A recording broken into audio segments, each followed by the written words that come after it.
안녕하세요. 더스키니원 김지선 원장입니다. 오늘은 지방 흡입을 하게 되면 불가피하게 생길 수밖에 없는 흉터, 이 흉터에 대한 얘기를 해보려고 하는데요. 지방 흡입 수술은 우리가 지방을 흡입할 때 쓰는 캐뉼라가 들어갈 그 구멍이 반드시 필요합니다. 평균 캐뉼라의 굵기가 대략 한 3mm 정도로 보기 때문에 보통 그 절개의 사이즈는 3에서 크게는 5mm 정도가 되는데요. 이 절개 부위는 나중에 흉터로 남게 됩니다. 흉터가 좀 생기면 어때? 수술만 잘 되고 예쁘게 잘 빠지기만 하면 되지? 라고 생각하시는 분들이 분명 계실 텐데요. 이 사진을 보면 어떤 생각이 드시나요? 팔과 등, 견갑 부위 이런 후면부 수술을 하신 분인데요. 수술은 전반적으로 잘 된 것 같죠? 그런데 흉터는 어떤가요? 자세히 보시면은 흉터가 보이죠? 대칭적으로 흉터가 나 있는 거를 볼 수 있습니다. 조금 머리 쪽에 가려 있긴 하지만 쪽에도 흉터가 한 개씩 있습니다. 아무리 날씬해도 흉터 때문에 노출을 하지 못한다면 지방 흡입을 한 게 무슨 의미가 있을까요? 옷을 입었을 때만 날씬해 보이면 되는 건가요? 어차피 옷으로 가릴 거면 굳이 수술을 했어야 했나요? 지방흡입으로 꽤 유명한 병원에서 수술한 분인데 유착이 생겨서 상담하러 오셨을 때 찍은 사진인데 흉터의 위치와 개수 이걸 보고 전 솔직히 조금 충격받았습니다. 왜 저렇게 많은 부위에 절개를 했을까요? 분명 여러 군데 절개를 해야지만 구석구석 뺄 수 있다고 설명했을 겁니다. 하지만 실제는 전혀 그렇지 않습니다. 그냥 단순히 짧은 캐뉼라를 사용하여 여러 군데를 절개하여 수술하면 수술이 굉장히 편해집니다. 저는 그 이유밖에는 없다고 생각합니다. 우리의 몸은 평평하지 않고 굴곡져 있기 때문에 절개 부위에서 아주 먼 곳까지 캐뉼라가 진입하는 것은 굉장히 어렵습니다.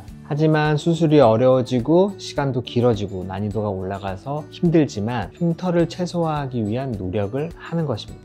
최대한 작은 흉터로 남기기 위해서 프로텍터를 사용한다든지 수술 중간중간에 피부의 마찰열을 줄이기 위해서 쿨링을 한다든지 수술 후에는 드레싱이라든지 흉터 연고를 사용하여 상처 케어를 한다든지 이러한 여러 노력들이 있지만 그 중에서 무엇보다 가장 중요한 첫 번째 노력은 애초에 흉터 개수를 줄이는 근본적인 노력입니다. 그 다음 할 수 있는 두 번째 노력이 그 절개를 얼마나 잘 보이지 않는 곳에 숨겨서 수술을 할 수 있냐 이겁니다. 팔의 경우는 차렷 자세에서 보이지 않는 겨드랑이 속에 절개를 하게 되고 복부와 허벅지는 전면부는 음모, 후면부는 엉덩이와 엉덩이가 만나는 꼬리뼈 부위 이 부위가 비키니를 입었을 때도 노출되지 않는 가장 좋은 절개 부위입니다. 다만 평소에 제모나 왁싱을 하시는 분들에 한해서는 음모 부위가 아닌 차선책으로 다른 부위에 최대한 안 보이는 쪽으로 절개가 들어가게 됩니다. 흉터가 심하게 남는 분들은 수술 비용보다 오히려 흉터 레이저 비용이 더 들어간다 라는 말까지도 있으니까요. 절개 개수와 절개 부위는 지방 흡입을 상담하실 때 꼭 체크하시길 바랍니다.